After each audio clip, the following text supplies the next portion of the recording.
This colonel mocked a woman's simple badge. Just a piece of plastic, right? But 3 minutes later, the president's private jet screeched to a halt for her. And what happened next silenced an entire military base. Who was she? Why did the most powerful man in the country stop his plane just for this so-called civilian? Stick with me, because what you're about to hear is a story no one believed until they saw it happen. Welcome back to A Simple Woman. If you've ever been underestimated, judged by appearances, or told you don't belong, this is your story. Hit subscribe now, because today's twist will blow you away.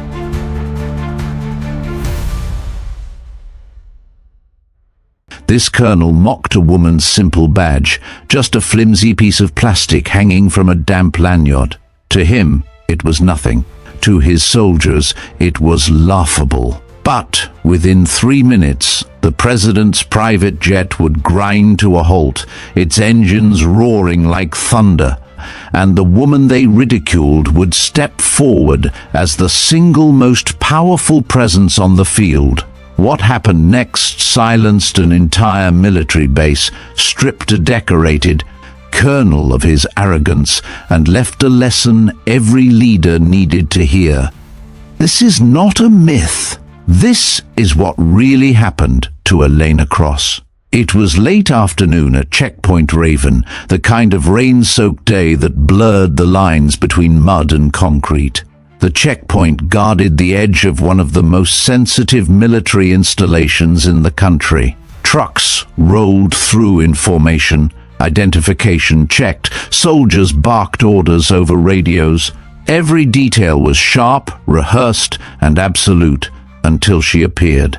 Elena Cross walked with a steady step, her boots darkened by rainwater, her coat plain, her badge clipped neatly to her chest. To the eyes around her, she was an oddity. No insignia of rank, no polished medals. Just a civilian pass, the kind that belonged to logistics clerks or visiting technicians. She carried herself quietly, and that quietness was exactly what drew the wrong kind of attention. Colonel Marcus Rourke was the kind of man who could freeze a room with a glance. His uniform, crisp and decorated, bore ribbons from decades of campaigns. His jaw was set like granite. His voice barked through the rain. To him, the base was an extension of himself, disciplined, unshakable, untouchable. And when he saw Elena's badge, he saw weakness. He saw intrusion. Most dangerously, he saw an opportunity to remind everyone who held power here. "You!" he called out, his voice slicing through the drizzle. "What's this?" His finger jabbed toward the badge on Elena's chest. Soldiers nearby turned, curious, eager for a break in the monotony of their shifts. Elena stopped. She did not rush to answer. Her hazel eyes lifted, calm, steady, unyielding. She said nothing. Rourke smirked, his lips curling into something between disdain and theater. "A civilian badge? Out here? Tell me, are you lost, or did someone's secretary wander out for air?" Laughter cracked through the ranks behind him. Young soldiers chuckled nervously, older ones allowed themselves small grins. No one wanted to be caught siding with the woman in worn boots. Still, Elena remained silent.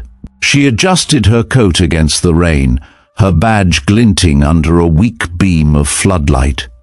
It was Lieutenant Sarah Kane who noticed first. Barely 30, her dark hair tucked tightly under her cap, Sarah had seen Elena's eyes flick toward the radar tower on the ridge.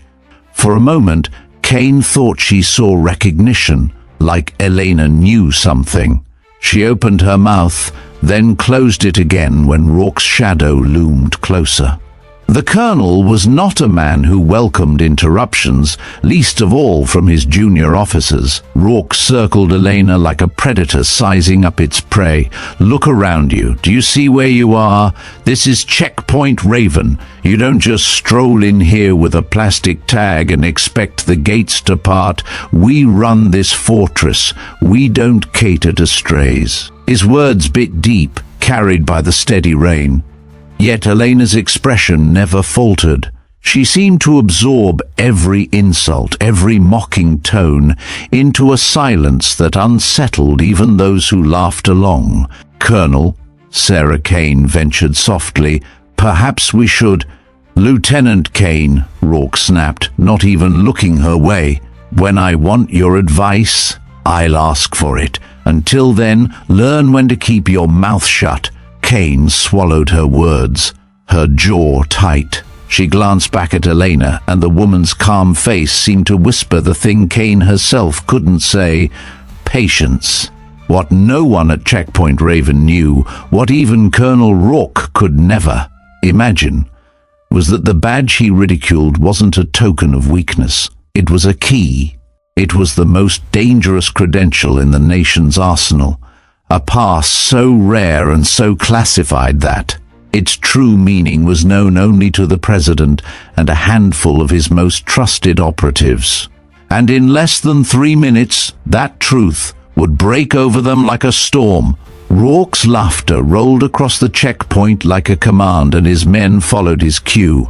A few dared to sneer openly at Elena, shaking their heads at what they believed was nothing more than a bureaucrat who had stumbled too far from her desk. For them, this was entertainment, a colonel flexing authority over someone who couldn't possibly fight back. Elena let the moment pass. The sound of rain filled the silence she left behind.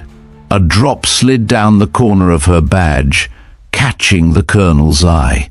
He squinted, as though for the first time he considered whether there was more to this piece of plastic than he assumed. But his pride wouldn't let the doubt stay. He leaned in close, his breath sharp. "Do you think this badge makes you special? It doesn't even get you past the outer gates without my word. Out here, authority is earned, not handed out like candy." Elena's lips curved ever so slightly, not into a smile but into something quieter.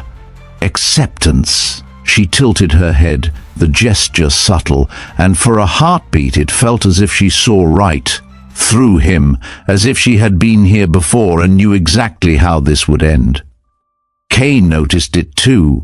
She felt a twinge in her gut, an intuition that she should speak up again, that there was danger in underestimating this woman. But her training warred against her instinct. She kept her hands folded behind her back, her eyes lowered. Rourke straightened, spreading his arms as if he were addressing a theater audience. "Men, let this be a lesson. Symbols are nothing. What matters is discipline, rank, and the chain of command. Without it, chaos walks through the gates." He gestured toward Elena, as if she were a prop in his lecture.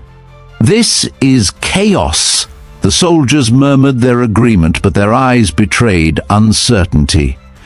Elena didn't look chaotic. She looked composed, too composed. At that exact moment, the ground trembled. A low vibration cut through the rain so deep it seemed to rise from beneath their boots. Heads turned, radios crackled to life. In the distance, a sound grew, sharp and mechanical, the unmistakable thunder of jet engines descending. Kane's heart leapt. She knew that sound. Everyone at Raven did. But it couldn't be. Not here, not now. Rourke's smirk faltered as he turned toward the horizon. The grey sky split with streaks of light as a massive silhouette broke through the cloud cover. The president's private jet descended in a slow, commanding arc, its engines screaming against the rain. The checkpoint fell silent.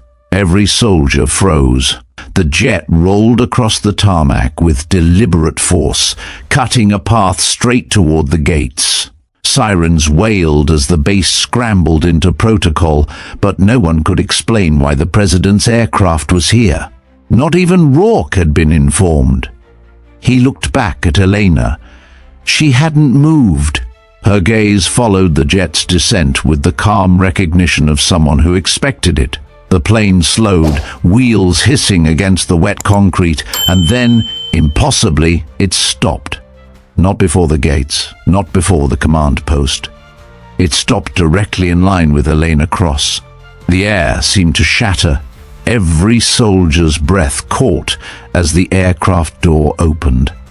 A stairway descended, and before anyone could speak, the president's chief of security stepped onto the platform, scanning the checkpoint with hard, efficient eyes. His gaze locked on Elena. Without hesitation, he descended the stairs and strode across the rain-slick ground, ignoring Colonel Rourke. Ignoring the ranks of officers, ignoring the entire fortress that had prided itself on control. He stopped before Elena and gave a crisp nod. His voice was steady, resonant, carrying across the stunned silence. "Director Cross, the President is waiting for your report." The words detonated across Checkpoint Raven. The men who had laughed now stared, pale, unable to process what they'd heard. The colonel himself froze, his mind grinding against the revelation. "Director, President, report?" Elena finally spoke, her voice calm as steel. "Thank you. Tell him I'll be brief." And in that moment, the badge that had been mocked as worthless became the most powerful emblem on the field. Colonel Marcus Rourke felt his throat constrict as the words echoed through the checkpoint. Director Cross. The title landed heavier than any weapon he had ever wielded. For a man who lived by rank and uniform, the revelation gnawed at the edges of his authority like acid.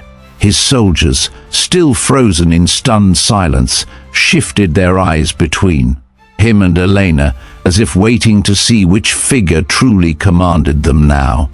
Elena didn't bask in the moment.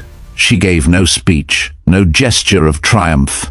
She simply inclined her head toward the president's security chief, then turned back to the colonel, her expression unreadable.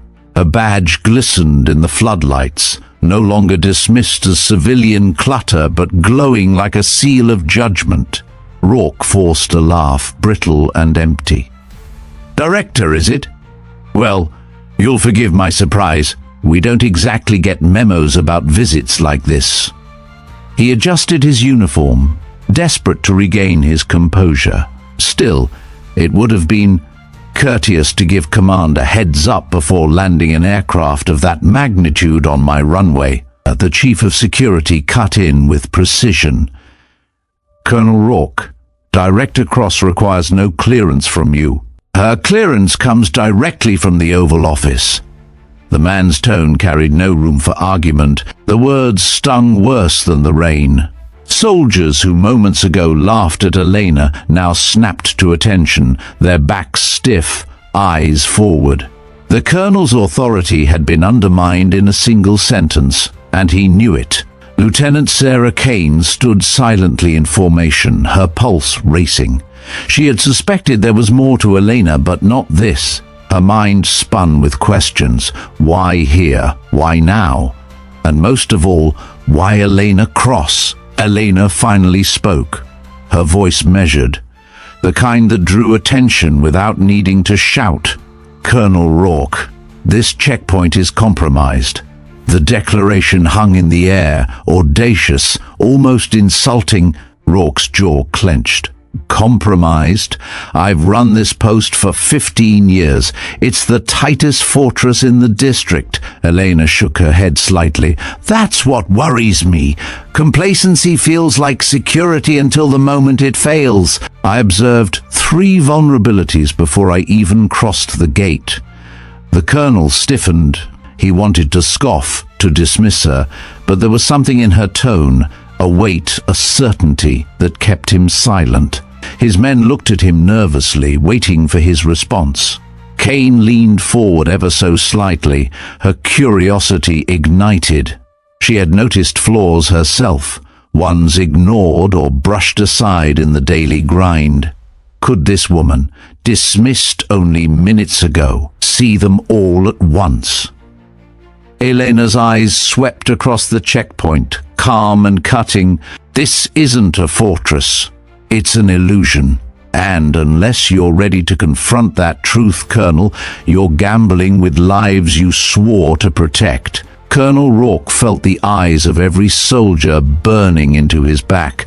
To be questioned here in front of his men was humiliation enough. But to be challenged by a woman he had mocked only moments earlier, this was intolerable. His pride swelled, colliding with the creeping fear that perhaps, just perhaps, she was right. He crossed his arms, masking his unease. "Then, by all means, Director Cross," he said, his voice heavy with sarcasm, "enlighten us. Tell us where this so-called fortress fails." Elena's gaze moved beyond him, toward the ridge where the radar tower stood silhouetted against the grey sky. "Your primary radar array is tilted 12 degrees off calibration. In fair weather, that error means nothing. But in storm conditions like this, you're blind to low-altitude incursions. An entire squadron could slip beneath your scope without raising an alarm." The words cut through the checkpoint like a blade. Soldiers shifted uncomfortably. Kane's eyes widened. She had flagged the very issue weeks ago in a report that was filed, ignored, and forgotten. Rourke bristled. "Maintenance logs show no such flaw." "My technicians. Your technicians are human," Elena interrupted, her voice even but unyielding. "Humans overlook, humans grow tired, humans cut corners when their commanders dismiss concerns." Rourke's face darkened. He opened his mouth, but Elena pressed on, her tone firm. "Second, your entry protocols. I walked to this gate unchallenged for 3 full minutes before anyone demanded my identification. In wartime conditions, that window is fatal. A single operative with the right equipment could dismantle your defenses before you even noticed." A ripple of shame moved through the soldiers. They remembered. They had seen her approach. None of them had moved. Kane's chest tightened. She remembered biting her tongue when she noticed the lapse. She remembered the colonel's disdain for her suggestions about increasing gate checks. Now, hearing Elena lay it out with such clarity, she felt the vindication sting as much as the truth. Elena raised her hand slightly as if to silence any protest. "Third, and most dangerous. Your communications relay is vulnerable. I intercepted 3 unsecured transmissions on your local frequency just this morning. Anyone with a basic scanner could map your troop rotations in real time. You are not secure. You are exposed." The words left no room for denial. The silence that followed was suffocating. Rourke's jaw worked, but no words came. For the first time in years, he stood before his soldiers stripped of his certainty. Elena let the weight of her findings settle. She did not gloat, did not smile. Instead, she simply said, "Colonel, leadership is not about standing tallest. It's about seeing farthest. And right now, you're blind." The rain had eased into a thin mist, but the tension at Checkpoint Raven pressed heavier than any storm. The soldiers stood rigid, caught between their colonel's pride and the woman who had dismantled their sense of security in minutes. Colonel Rourke's lips were thin, his face set in stone, but his eyes betrayed the churn beneath. He wanted to deny her claims, to order her removed, but every instinct screamed that she wasn't bluffing. Then the low roar came again, louder this time, closer. Heads turned skyward. The soldiers knew the sound now. It wasn't just a passing aircraft. It was the unmistakable rumble of the president's jet engines warming, rolling across the airfield like the drumbeat of judgment. Rourke's chest tightened. The president's plane had already landed, but this sound carried intent. Something was about to happen. He looked at Elena, but she remained unmoved, as if the noise confirmed her place rather than questioned it. The soldiers snapped their attention to the horizon as the massive craft shifted on its wheels, repositioning itself. The jet had not simply landed, it had chosen its alignment with deliberate precision. Engines roared, brakes screeched, and in a maneuver no one expected, the president's aircraft ground to a halt. Not before the command center, not before the VIP hangar, but once again directly opposite Elena Cross. Gasps whispered through the ranks. For an aircraft of that scale to reposition on wet tarmac, defying routine protocol, was a declaration in itself. This wasn't happenstance. It was recognition. The stairway lowered once more, hydraulic hisses cutting through the silence, and this time the door at the top did not reveal the chief of security alone. Figures emerged in rapid succession, agents in black suits, earpieces glinting, weapons at the ready. The perimeter shifted as if the entire base had been absorbed into a larger machine. Colonel Rourke stiffened. He was a man accustomed to command, but in this moment he felt like a bystander to a theater he could no longer control. His men looked to him for guidance, but what could he say? That this was an error? That the jet had landed in the wrong place? No, the truth loomed too large. The president's security chief approached again, his expression sharper, colder than before. "Director Cross," he said, giving a short bow of respect that made every soldier flinch. "The president has reviewed the data. He requests your assessment immediately. The situation has escalated." Elena gave the faintest nod. "Then we don't have time to waste." She turned her eyes toward the colonel, and in that glance everything shifted. What had moments ago been mockery now felt like an indictment. The president's jet hadn't stopped for the colonel, nor for the base, nor even for protocol. It had stopped for her. Colonel Rourke's throat tightened as he watched Elena step forward, her boots echoing softly against the wet pavement. Every eye followed her, every soldier holding their breath. The woman he had mocked now walked with the authority of someone whose steps redirected the orbit of power itself. The security chief extended a secure tablet toward her. Elena accepted it without hesitation, her fingers gliding across the screen. Streams of encrypted data cascaded before her eyes. Radar intercepts, scrambled transmissions, troop movement anomalies. She absorbed it swiftly, her brow furrowing only slightly. Then she spoke, her voice sharp, carrying across the checkpoint with precision. "The compromise I identified here is not isolated. It's part of a larger infiltration pattern. If the enemy has access to your unsecured frequencies, then they're not just listening, they're triangulating. This base was the weak link. Had we not intervened, you would have been the first domino to fall." The silence that followed was deafening. Soldiers stiffened, realizing the scope of what she was saying.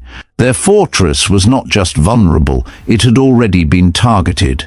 Colonel Rourke opened his mouth, but the words tangled in his throat. For years he had preached discipline and vigilance, and yet in front of his men, it was Elena who revealed the cracks he had refused to see.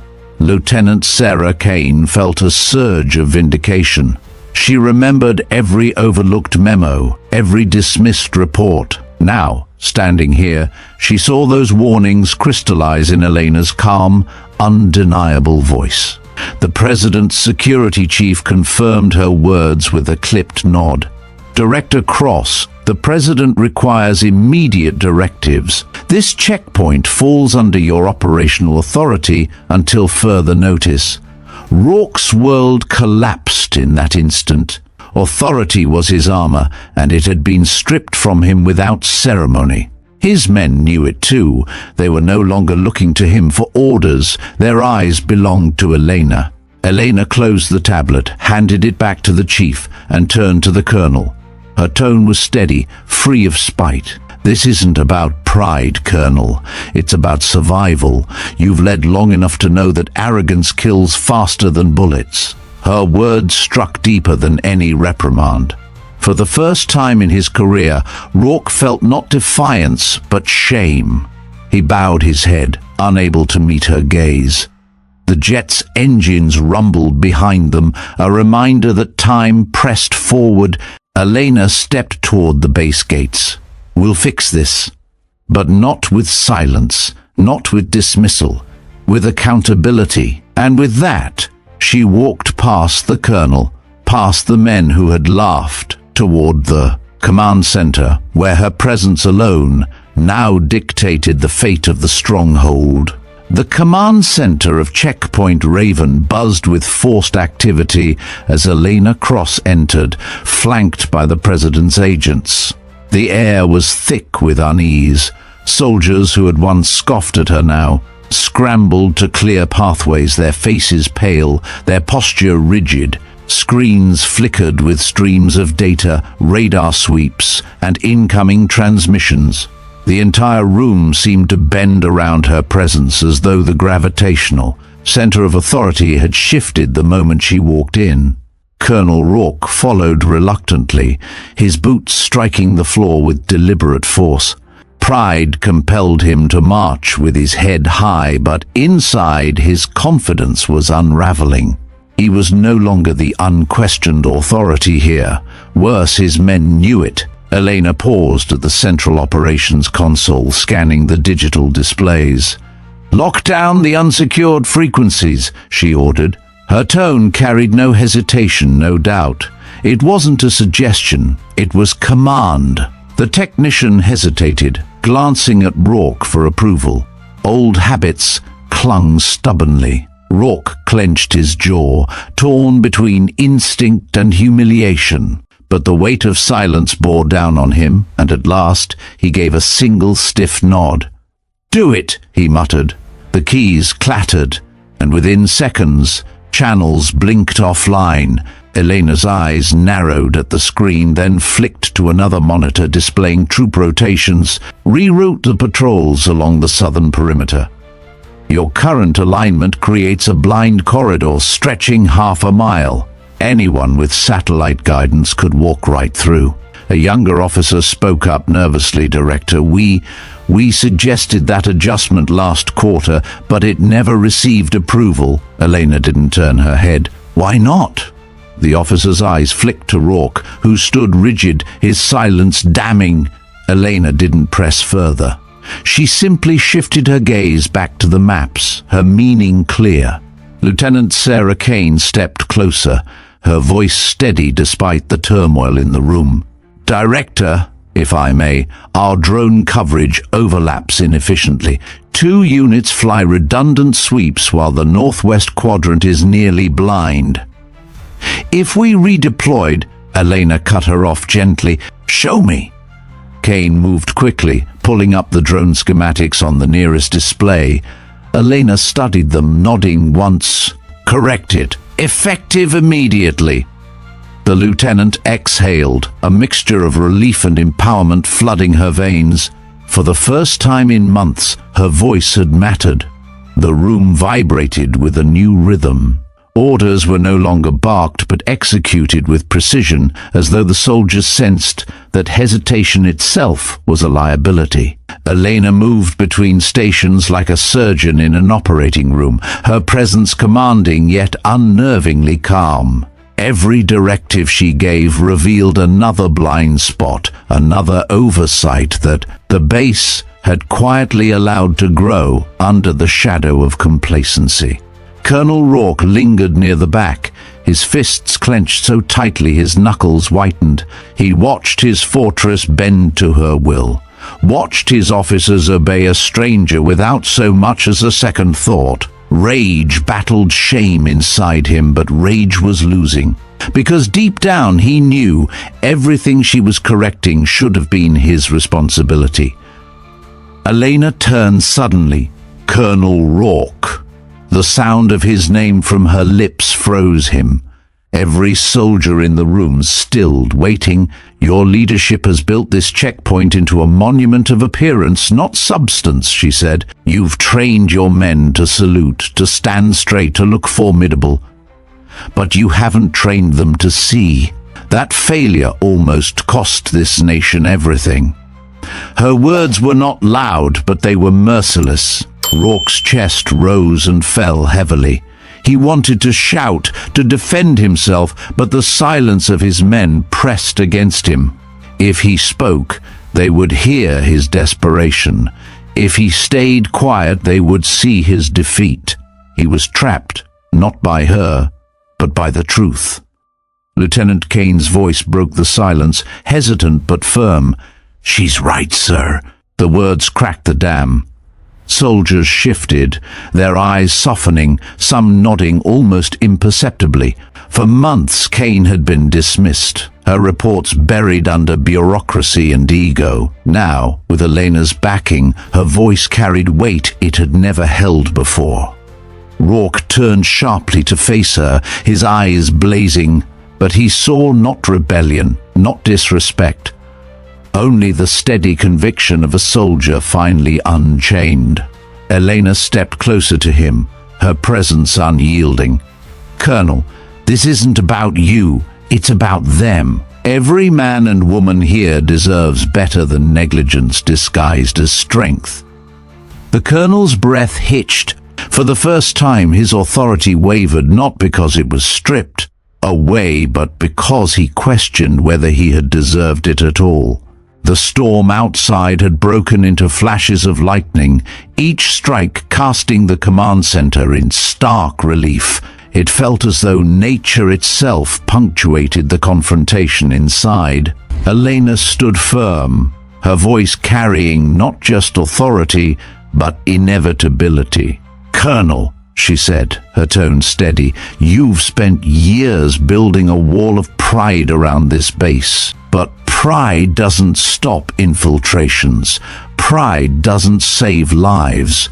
What does is clarity. And right now, clarity demands change." Rourke's chest heaved. His men's eyes weighed on him heavier than any medal he had ever worn. To admit failure was unthinkable, yet to deny it now was worse. It would expose him as blind, perhaps even dangerous. Elena did not relent. She gestured towards Sarah Kane. "This officer saw what you would not." She warned of the same vulnerabilities. You silenced her voice because it challenged your comfort. That ends now. A leader doesn't crush truth. A leader cultivates it. Kane's heart pounded. Never had anyone defended her so openly, so decisively. The validation seared her chest, but it also terrified her. The colonel's wrath was legendary. Yet here, with Elena's words protecting her like a shield, Kane straightened her shoulders. Rourke's lips parted, but before he could speak, the president's security chief stepped forward, his tone final. "Colonel, by executive order, operational oversight of Raven has been transferred to Director Cross. You will defer to her instructions effective immediately." The room exhaled as one, the tension breaking like glass. Rourke staggered as if struck. His entire career, his entire identity unraveled in a single decree. Elena, however, did not gloat. She simply turned back to the maps, pointing to revised patrol routes. Her calm a stark contrast to the storm she had just unleashed. "This isn't the end of your command, Colonel. It's the start of accountability. You will assist in correcting the flaws you allowed to grow. And when this checkpoint is secure again, it will be stronger because you chose humility over hubris." For a long, painful moment, Rourke said nothing. Then, with the weight of defeat pressing on his shoulders, he gave a single trembling nod. "Yes, Director." The soldiers absorbed the exchange with silent awe. In their eyes, a shift had occurred. Power no longer wore only the stripes of rank. It stood embodied in a simple woman, armed not with weapons, but with truth. And as the lightning split the sky again, checkpoint Raven began to feel, for the first time, like a fortress not of arrogance, but of vigilance. The command center began to settle, the storm outside echoing the storm that had just passed within. Soldiers moved with a newfound urgency, their actions sharpened not by fear but by clarity. Patrols were redeployed, drones recalibrated, and communication lines sealed under Elena's precise instruction. For the first time in years, Checkpoint Raven wasn't operating on appearance. It was operating on truth. Colonel Rourke stood apart, watching the transformation unfold. Every correction, every efficient adjustment was a reminder of what he had ignored. He felt stripped bare, yet in that nakedness something unexpected stirred. Humility. It burned like acid, but it also cleared the fog pride had built around his mind. Lieutenant Sarah Kane moved with renewed energy, her voice confident as she directed technicians to alter drone flight paths. She glanced at Elena, who gave her a single nod of acknowledgement. That simple gesture carried more weight than all the commendations she had ever received from Rourke. It told her that her vigilance had value, that her instincts mattered. The colonel's gaze fell on Kane. For the first time, he saw her not as a junior officer to be contained, but as a leader waiting to emerge. Regret gnawed at him. How many warnings had he crushed? How many chances to strengthen his command had he discarded in the name of control? Elena spoke again, her words calm but laced with urgency. "Colonel, your men still look to you? They need to see you take ownership of this failure, not hide from it. Leadership isn't the absence of mistakes, it's the courage to admit them." The words hit him harder than any reprimand from a superior ever had, because this wasn't condemnation, it was an invitation. Slowly, painfully, Rourke stepped forward. His voice cracked at first, but steadied as he addressed his men. "I failed you. I let my pride blind me to the cracks in our armor. And in doing so, I risked your lives. And this country's safety. That ends today. From this moment on, I will not silence the voices that see what I refuse to. You deserve better, and with Director Cross's guidance, you will have it." The silence that followed wasn't contempt, it was respect, raw and cautious, but real.